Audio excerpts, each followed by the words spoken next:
Welcome to the latest episode of Lateral Think, brought to you by Melbourne Athletic Development. Melbourne Athletic Development is a sports and injury management clinic based in Melbourne, Australia. To maximise your performance, optimise your injury management, contact the team at Melbourne Athletic Development.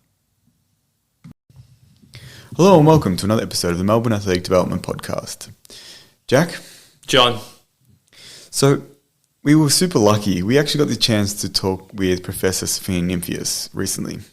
Yeah, it was a great conversation to have. It's a fantastic conversation. It's unfortunate we had to end it so abruptly. Yeah, apologies to those people who listened. We did actually have to end that abruptly. She had a meeting that she had to run to, and I think time got away from her. So we apologise for that. But we will try and get her back on at some stage. Yeah, absolutely. One of the things that she spoke about, and we thought it was really valuable for us to potentially do a podcast on this, is movement variability.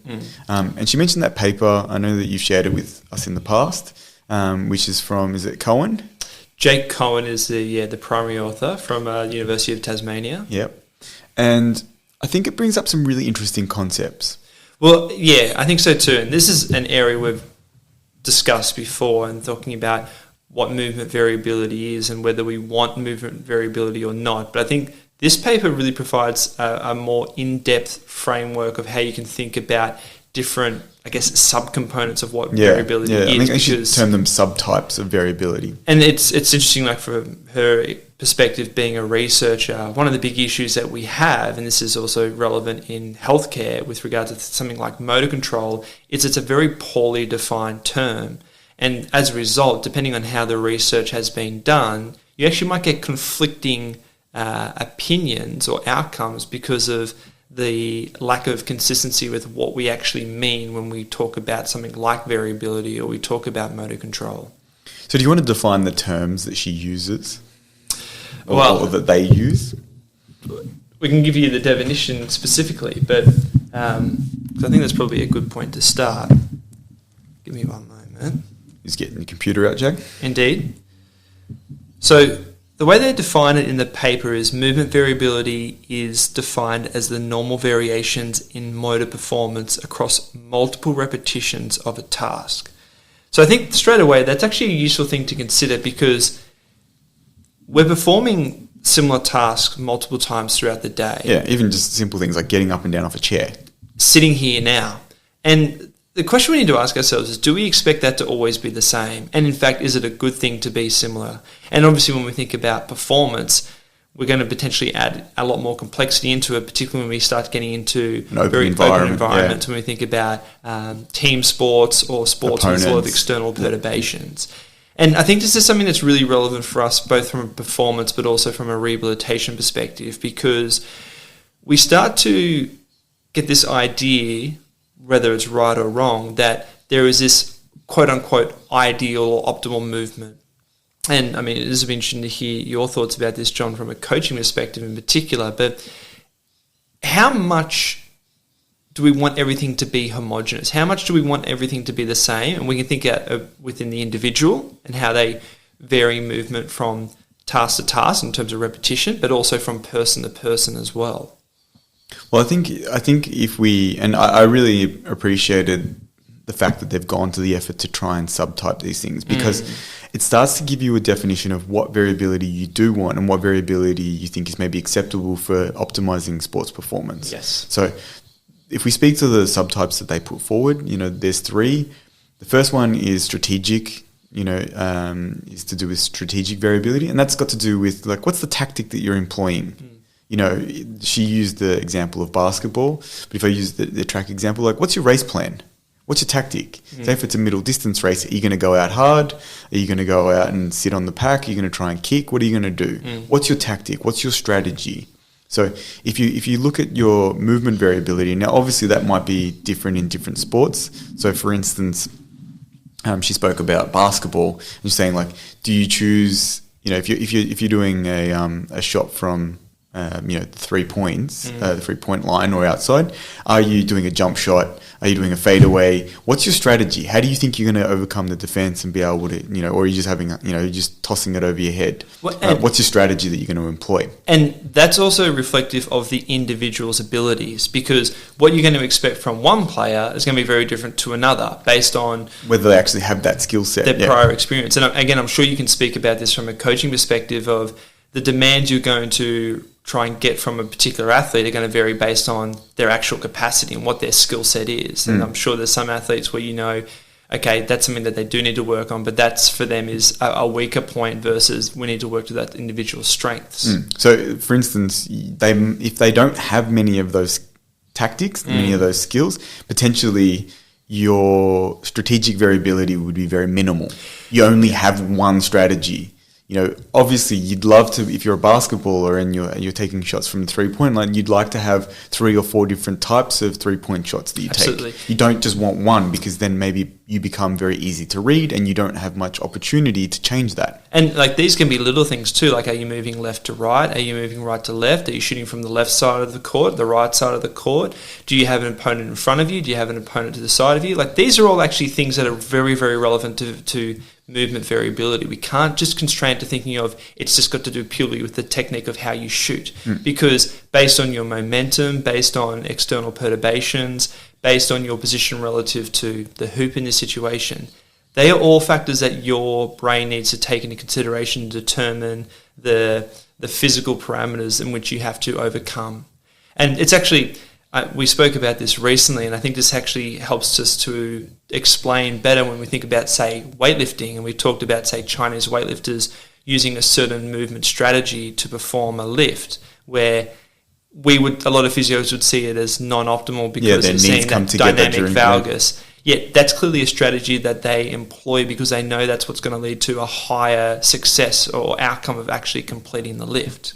And so this opens up a lot of important questions we need to ask when we're working with athletes or even just general population, that when we see a particular movement a pattern, it gives you, the first thing we need to think about is why do they actually use that pattern? Because it's a strategy that they've actually found successful.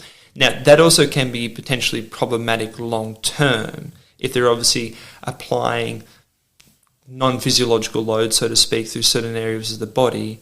But at the same time too, it helps you to appreciate the importance of thinking that a movement is not just because of, say, poor motor control, so to speak. It's reflective of the patterns that are being reinforced based on the tools that they have, and also obviously based on the strategies that they've developed from either previous people that have taught them or even probably just from mimicking their environment, people around them. Yeah, and I think that builds into, you've mentioned, obviously it differs from the technical execution. How do you think that those two interplay? You spoke about the environmental factors there. How do you think that interplays then into the next subtype, which is, the actual execution of the variability, or execution variability? Well, I think this is where you start to get into the real ingenuity of humans, because, again, and basketball is probably a really good example because it's a very open environment. No two shots are the same, and even and Sophia talked about this when you think about something like a free throw, even where there is a bit more constraints because you're stationary. Your opponents are coming for you. Your opponents are coming. You're always throwing from the same point, but you're still going to see some variability in that. But then when we start to get into a more open environment where you're having to respond to all the other players and be in different positions, we have this innate ability to configure movement strategies at a subconscious level that ideally lead us to a similar outcome. And this is probably the last thing we think about, variability, outcome variability. And again, basketball is a really simple example to use. The outcome you want is you want to get that ball through the hoop. Yeah, she said it's a categorical situation. Did it go in? Did it not go in? Exactly. And if someone's got their back to the hoop and they throw it over their head, but it goes in, then the outcome variability is still good because they've achieved the task. Now, whether that's actually going to lead to a lot of success long term, you can actually consider that. And that's actually a way, I think, a very important thing to consider is that particular movement you see, if it isn't what you consider to be in the ideal or optimal range, what outcomes does it lead to long term? And then also short to mid-term, because is it something that you should necessarily play around with if you know that's actually leading to success in that time period? Well, this is a really interesting question, because I think I mentioned in a recent podcast as well that I love movies, and I went back and watched Moneyball, because I recently also listened to a book called Astro Ball, which is about the Houston Astros and their evolution of the Moneyball idea into helping them win the 2017 World Series. And an interesting concept is that whole idea of, as you said, a lot of the times with the Moneyball idea, it was very much just about like, what's the outcome variability? If the outcome variability is low and it's positive, so for instance, you keep getting the outcome you want, you know, they're scoring runs, or, you know, in the Moneyball example, people will remember the line, you know, do they get on base? If they're doing that, they don't really care how they get there. They don't care what their strategy is, and they don't care what the execution is, which is a really interesting idea, because as you said, what's the consideration that we need to have maybe as a healthcare practitioner? If we see someone getting the outcome that you want, but you're looking at it thinking, hey, there's potentially injury risk here, or maybe longevity in terms of their ability to continue to, you know, maintain that skill. And I think that's the interesting part of like, where do we want to pitch that? And I always start to think back, you know, particularly if we think about, say, the strategic approach, right?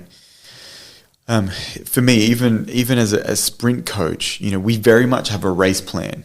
So we have a strategy that we're employing. And often it can be confusing for people to start with, because if you think about, say, sprinting, even in 100 meters, at the start, you're trying to accelerate the best you can. You're trying to, and you know, a really basic definition for good acceleration is one in which you hit maximal velocity, or you attain the highest maximal velocity that you can. It's not really one in which you get to a certain point quicker than other people. So it's a really interesting concept when you're working with athletes, because your job is to explain to them, even though it's going to feel like maybe you're going slower at the start because you're thinking about creating momentum, you're pushing, you're trying to really advance your, you know, velocity in terms of, if you think about it from a spatial perspective, like you're trying to project yourself through space to a higher velocity.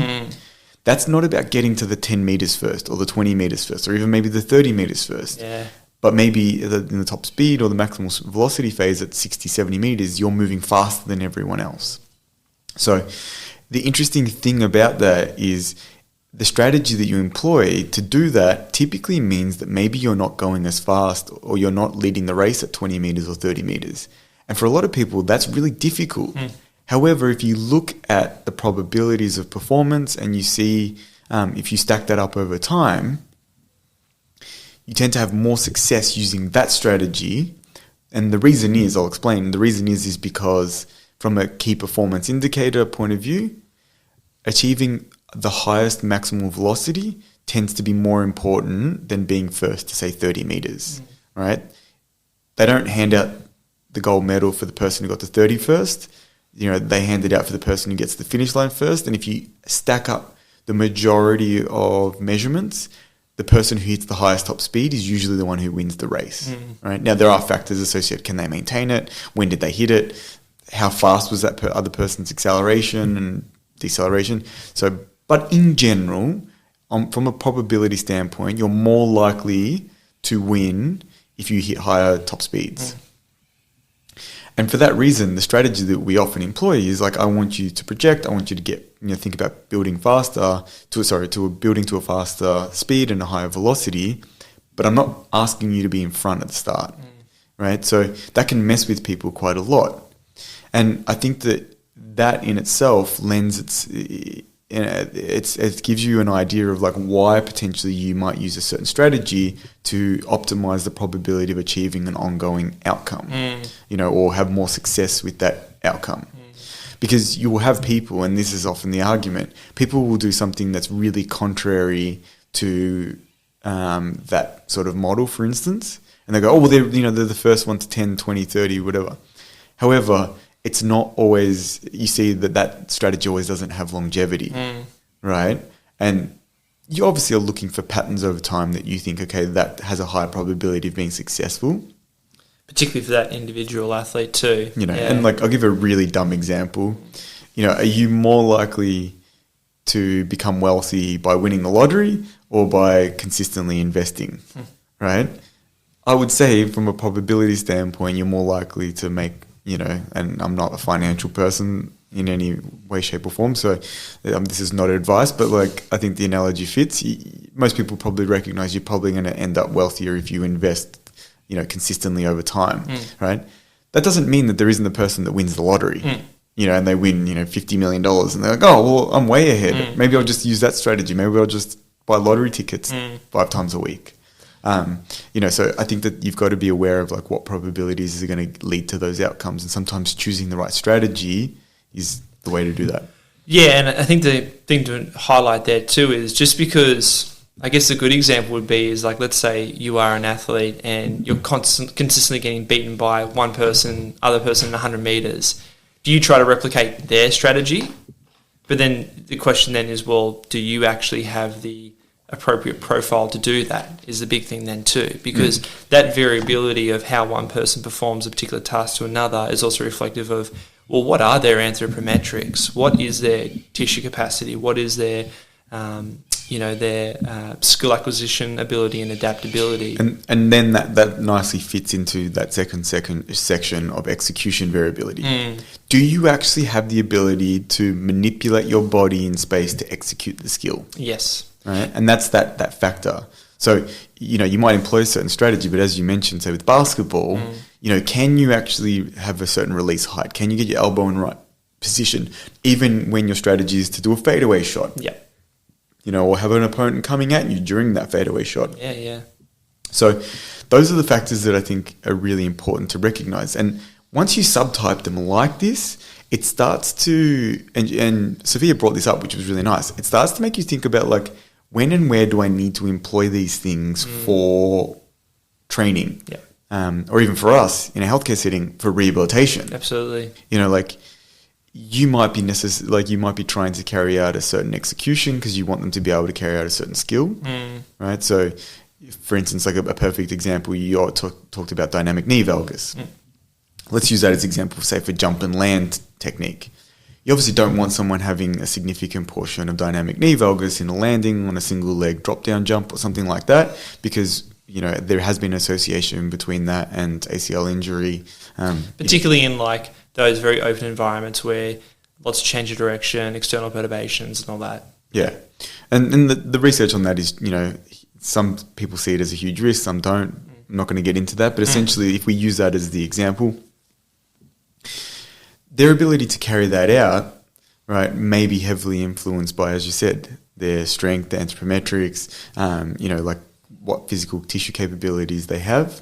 The outcome that they get will be a reflection of that. But also there is, for instance, a strategy that you may need to employ, right? And that strategy might be associated with, okay, well, I'm going to have, I actually want to have more amortization through my knee because I've developed those execution capabilities at the knee, or I want to divide it between hip, knee and ankle evenly, right? So that's your strategy. Like, I want to have an even distribution for my landing. In order to execute that, you need to carry out a certain sort of distribution, and then you'll work out whether, okay, did I get dynamic knee valgus through that landing or not? And I think that that's one of the things that you can do when you start to develop the rehabilitation process is, one, you maybe need to start showing them there's 3 or 4 different strategies. And this very much makes me think so much of, and actually someone said this to me, and I agree with them. We probably need to get Inda King on this podcast at some stage, but the papers that they did about change of direction capability and groin pain and how there was 3 different strategies, and essentially the strategy that you employed actually changed where the development of the groin pain that you developed often would be. Right, so you had people who really were very trunk dominant in their change of direction, some were very ankle dominant, and some were a bit mixed. So it's quite interesting because I think that education point may be like early in your rehabilitation, before you've even given them the ability to execute the skill, you're talking to them about these are the different options we have. can you try this strategy? Can you try that strategy? Can you try the next strategy, so that you've got this idea of like, oh, I can land only moving at the ankle. I can move landing knee, ankle, and hip. I can move landing mostly at the hip. Lots of trunk flexion, little trunk flexion. And then your job is to be able to get them to be able to understand how to use that execution consistently in their technique. Yeah, and actually, I think what this also highlights is something we've talked about, and again, I think Sophia put this very eloquently, of thinking of biomechanics being that being a combination of your tissue capacity, but then how you can express that through the adaptability of your sensory motor system and developing skills. Yeah, and so I think that also is an interesting thing to consider, because for a person that develops a certain strategy, one, do they have the adaptability to change that? Because I think that's actually an interesting question to ask in itself. Because if someone, like, let's say, for instance, very fixed, or they're an older person who has been typically quite sedentary for a long period of time, do they have that neuroplasticity? But then the other consideration too is then, do they actually have, what is their tissue capacity? Is that reflective of tissue capacity in certain areas that they utilize to perform that particular task? And these two things interact, and we've spoken about this a lot before, of yes, we can work on building tissue capacity. How much that transfers to movement variability is probably varies from person to person.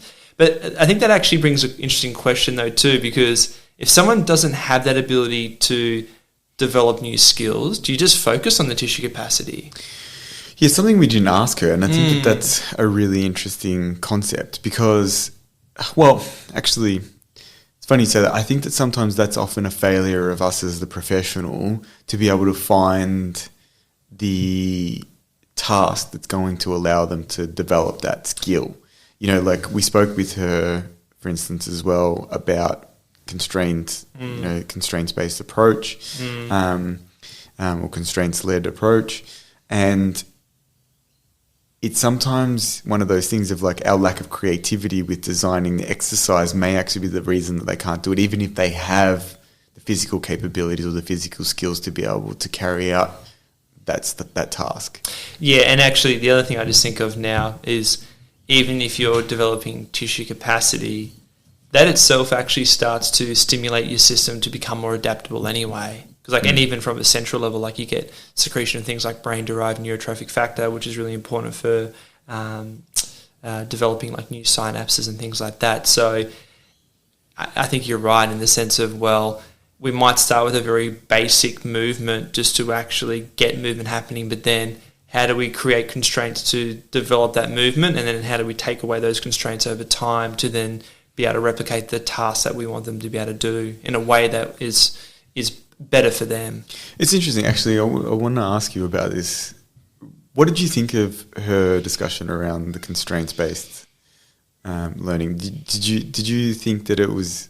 I found it really interesting. It made me question a little bit of what I'm doing at the moment with my coaching. But how did you approach that? Where she said, you don't want to force someone into a particular movement strategy all the time.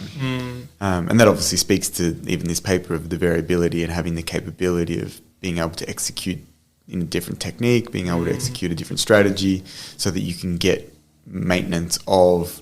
It's sort of funny because the more variability capability that you have in the strategy and in the execution, it probably means you're going to have less variability actually in your outcome.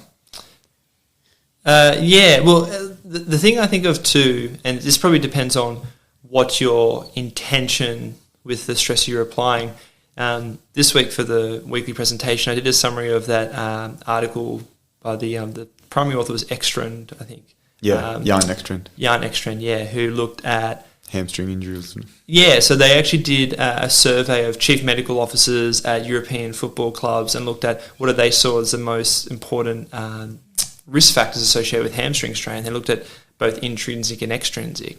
And one of the things I found interesting was that there was an overwhelming agreement, I think particularly in the clubs who had lower rates of hamstring strains, that they should be doing a lot of high velocity running, but in a very sports-specific context, which I thought was interesting, because then their rationale is because in the sports-specific context, that's all right, in the sports-specific context, It's not always linear. There's obviously a lot of lateral, rotational components to it. So it's not as simple as getting, obviously that's European football, getting the footballers to just do sprints. Exactly. Like the thing that stood out to me there is just the idea of like, okay, we've calculated that they've ran over 10 meters per second for this amount of time, which replicates what they do on the field, but you just did it on the tracker, for instance.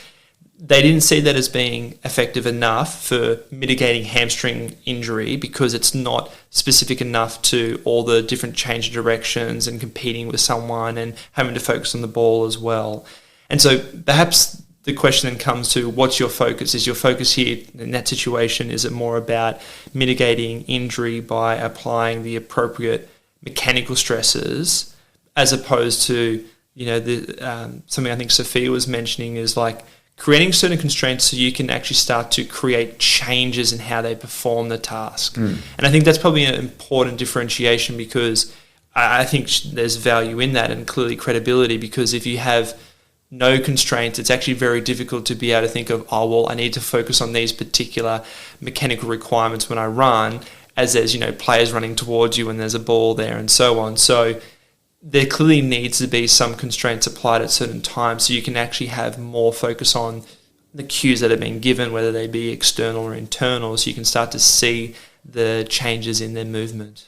Well, I think one of the things that it actually highlights, and I'm thinking this now as we're going through this, so if this thought comes out unformed, I apologise, but essentially, like, to me, it very much reminds me of the discussions we've had about like applying stress and what that means from a periodization point of view, where rather than seeing, it clearly as like some idea of like intensity and volume and density, you're more seeing it as like you're applying stresses in like levels of difficulty, particularly with, say, for instance, openness.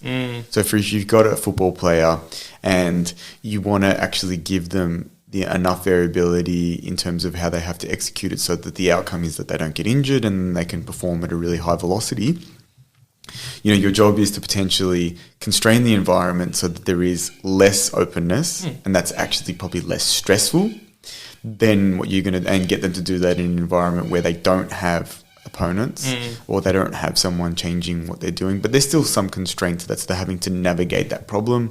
And then over time, what you're doing is slowly increasing that to include, say, maybe more variables. And then finally, you're putting in a completely open sporting, free practice environment where it's like, okay, we're actually participating in the game here, but I'm going to manipulate it slightly so that you have to do more sprinting or whatever it is. Maybe there's less people on the field, small-sided games, all of that kind of stuff. Sure.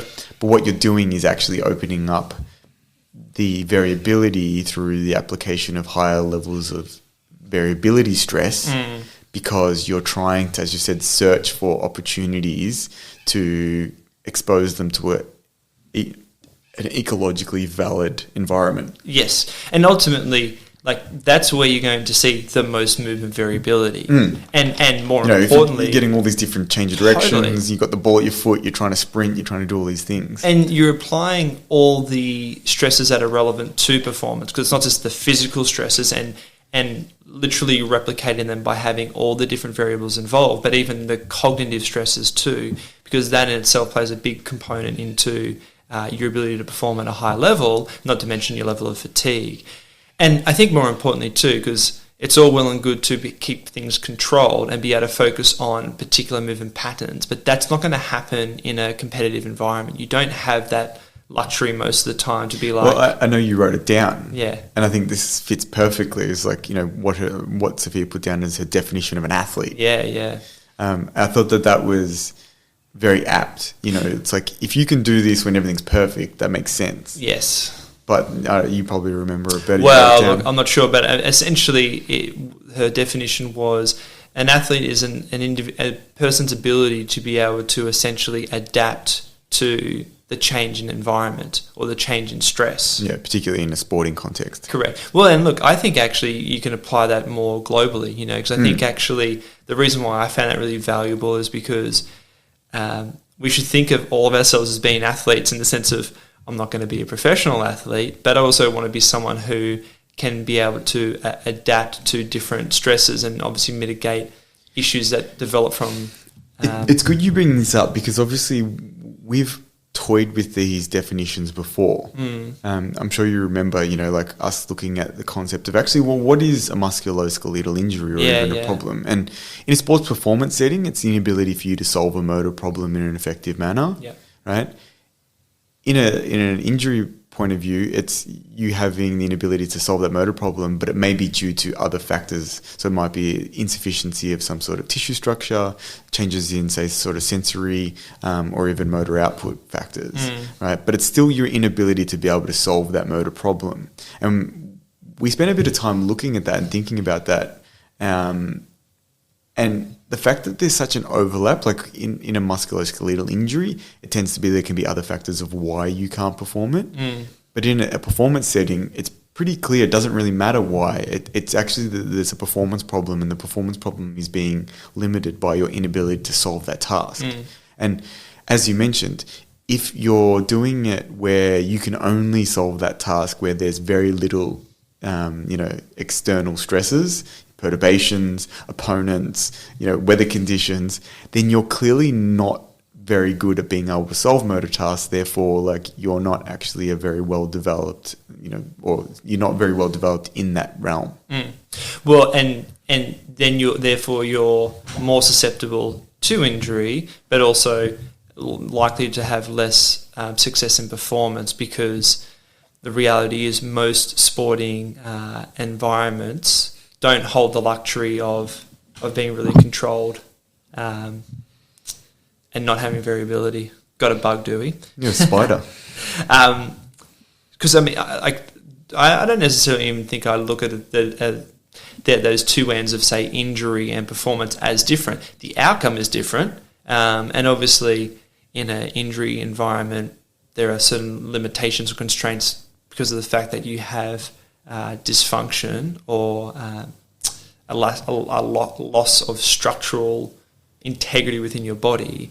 But ultimately, the outcome that you need to overcome that injury is similar in the sense that you need to understand, well, what are the limitations to your ability to perform the task that ultimately led to your injury anyway. I think, as I said, I found the fact that they went to this effort to try and put these pieces together very useful. And we spoke about this before, we haven't done this really before where we've kind of dived into a specific paper. I know we mention research all the time, but I think that this actually also leads to another interesting concept, which is are you taking the time to evaluate why someone has gone down this path of research? And the really cool thing that came out of this was you've got to get your definitions right. Because if you don't really know what you're talking about. And it's like that opposite thing that I mentioned before of less variability in outcome is usually a good thing. It either means one of two things. You're either always getting a bad outcome or you're always getting a good outcome. Sure. There's not much variability in that. If there's lots of variability, you're a very inconsistent performer. Right, so you would like it to be where you're consistent and hopefully it's on the positive side, right? But you don't want much variability in outcome.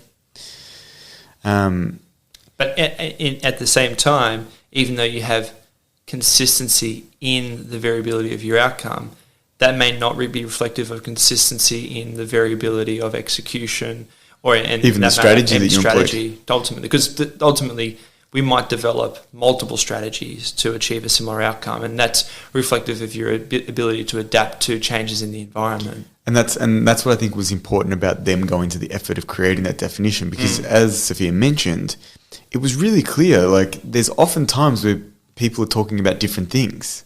And they're both right.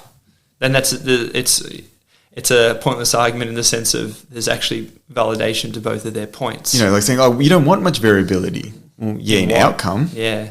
But maybe I do, as you said, in strategic capability. Totally. So I think that's super interesting.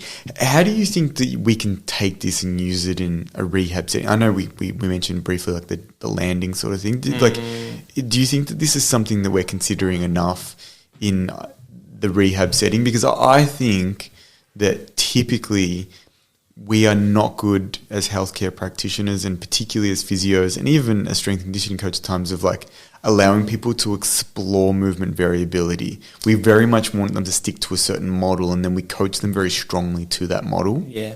Well, and look, we've discussed this before, of particularly from an injury standpoint, we know that a lack of variability or associated with that complexity in movement is associated with an increased prevalence of injury.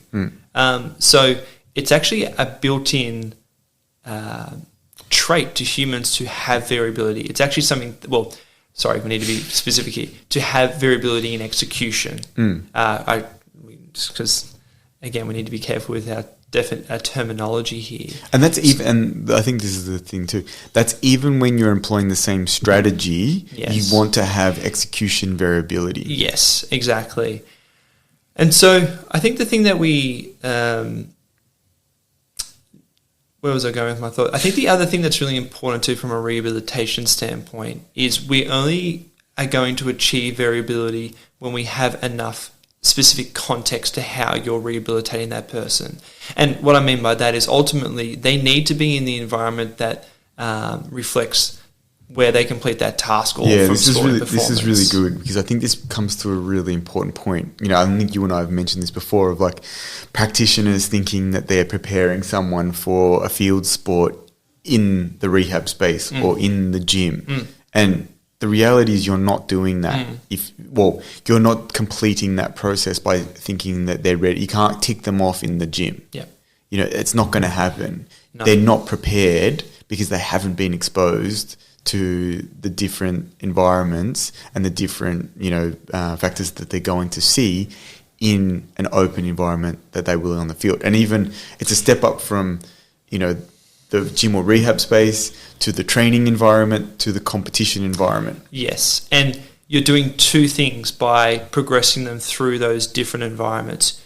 You're directly increasing the amount of variability that they need because of the fact that there are now more environmental or external perturbations that they have to deal with. And that's not just physical perturbations, that can also be psychological, visual, so on.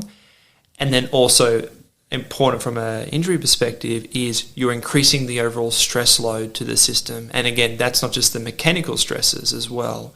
So if we're not going through those appropriate processes, we're not going to ultimately allow the athlete to get back to a sufficient level to, again, mitigate further injury if we're talking about it from a rehabilitation perspective. It's interesting because I remember reading and seeing some papers, and I hate this because it's actually a bit stupid, but using the words of exposing people to chaos, and I think it was just them jumping on trendy terms. Well, again, I think part of this is also coming back to how do you define chaos, because I think in different contexts it's defined slightly different. But what I'm saying is, I think that one of the things, and I'll ask you if you've seen any of this research, because you're more well read than I am, of the different graduations that you make through that return to performance process.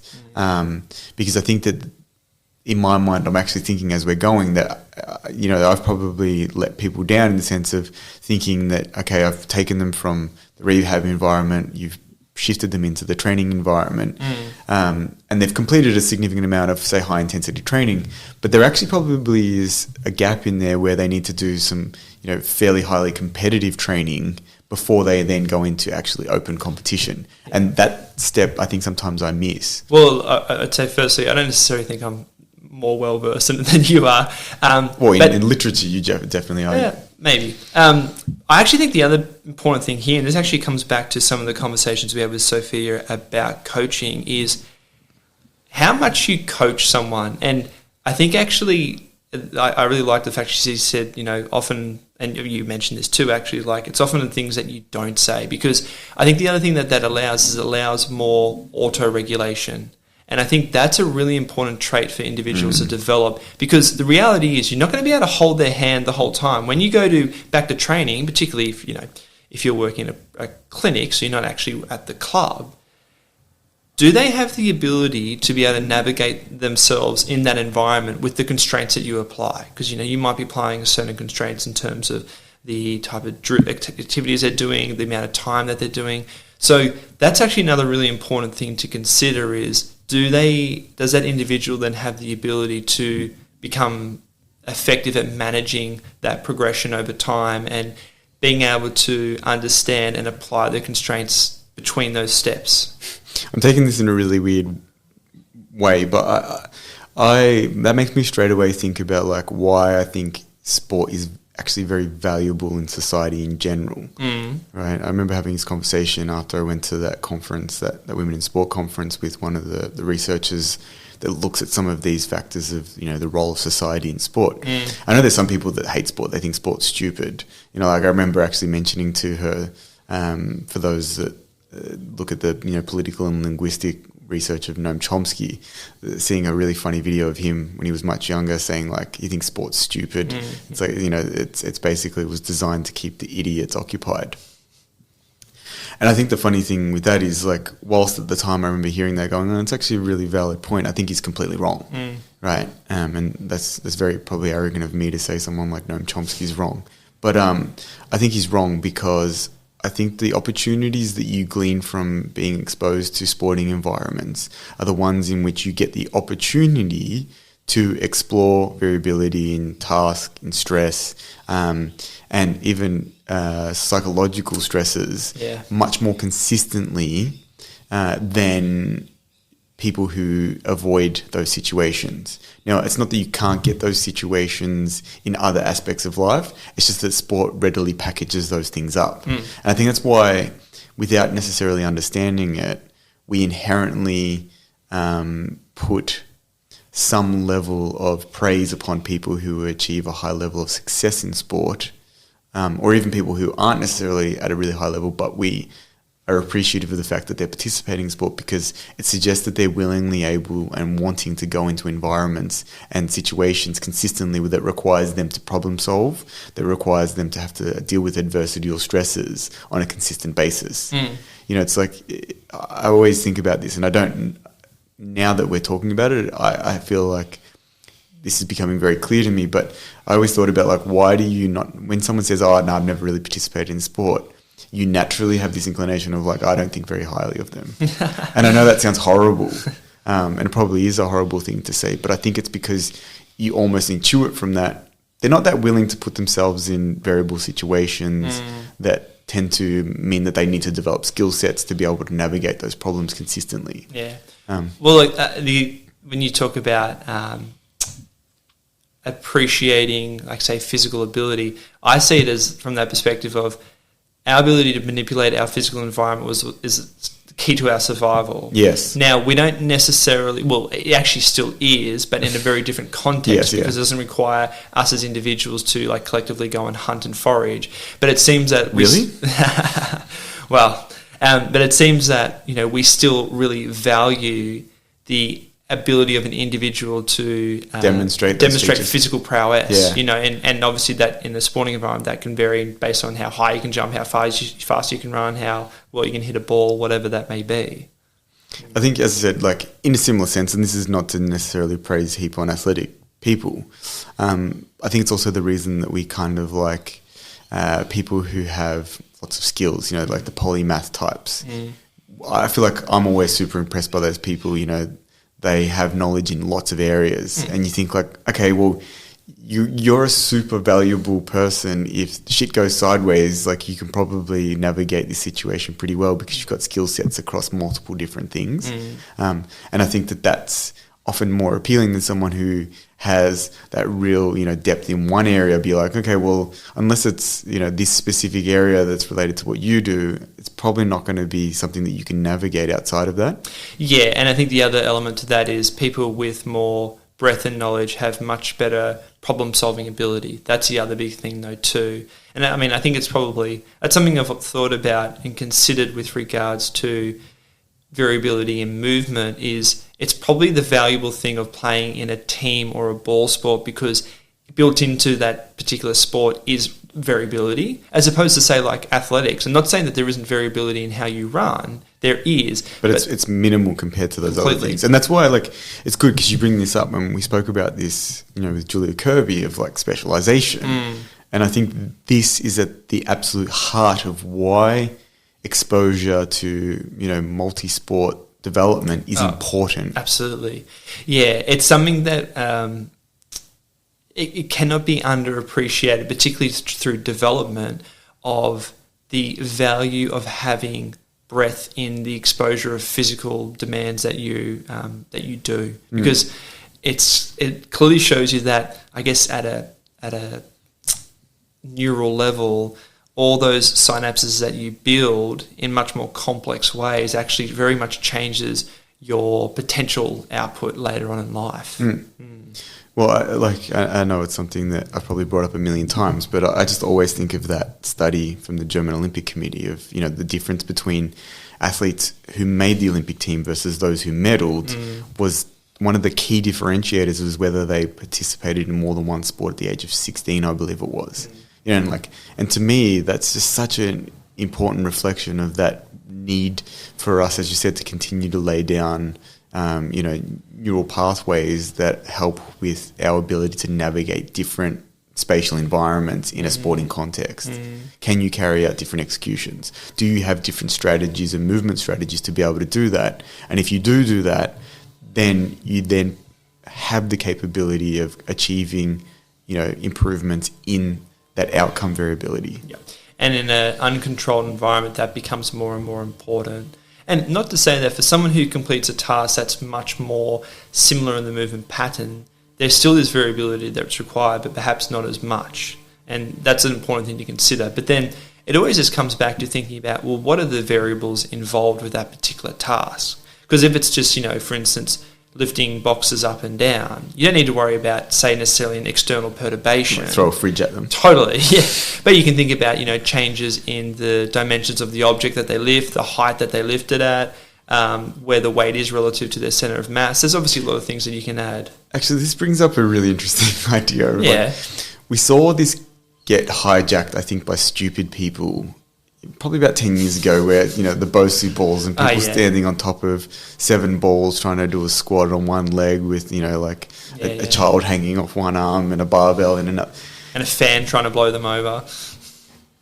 What do you think is the value of creating that kind of variability, and how do you employ it in a way that is ecologically valid versus variability for variability's sake? It's actually interesting you bring this up, because actually in a way that I had to stop and think about my own, say, bias towards this, because I recently was listening to a podcast with Stephen Kotler in it, and he was talking about how, because he must be in his 50s or something, I think, and he in his later life has been getting involved in some type of aerial skiing where they do tricks and all this stuff. And he said that something that he has been doing with a trainer is a lot of instability training, like standing on Bosu balls, holding onto a kettlebell, all this kind of stuff. And he said one thing that he noticed that changed, and this is anecdotal, is when he goes out skiing, how he sees the landscape is different. Like, he started to see much more clearly contours within the mountain, things like that. And I thought that was interesting. Now, look, again, whether it's related to that, it might just be his exposure in the skiing environment. Yeah. I think, what are you doing in that environment? You're going to certainly challenge the mechanoreceptors within your periphery. There's no doubting that. And when we think about balance, you've got vision, you've got proprioceptive feedback, and then you've got your force output. So I think the thing we need to consider in that situation is you're certainly going to increase, I guess, the sensitivity of the mechanoreceptors, all those proprioceptors, when we think about, your Ruffini, Capini, corpuscles, all that kind of stuff. But then you need to consider two things. How relevant is that to the particular task that you're performing, and how much does that contribute to it? And also then considering, when you start to constrain a particular task, is changing, say, the surface that's not reflective of what you do in the task or sport that you play, how much transfer are you going to get? Yeah, so it's good that you bring this up, because I think about this quite a bit. I feel like one of the things that actually held back some of the constraints-based approach that I was using, and even the transfer of some of the physical skills to the performance, was not being specific enough and not putting it enough in the context. Yep. Yeah, and look, a good example of you thinking about this kind of research is obviously some research of looking at, say, post-ankle sprain, doing this type of instability training and seeing some positive outcomes. And I'm not suggesting that it doesn't lead to some improvements. It comes back to thinking of, well, when you say injure your ankle, you're going to have a deficit in multiple parameters.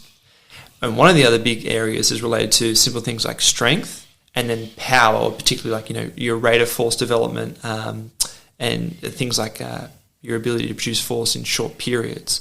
So it comes down to how much time do you spend doing that versus doing the other things that are going to be reflective to restoring good ankle function, calf capacity, and so on. So I think the one issue that can happen with looking at this research, like a lot of researchers, is you take that and then you just run with it and forget about everything else. So, how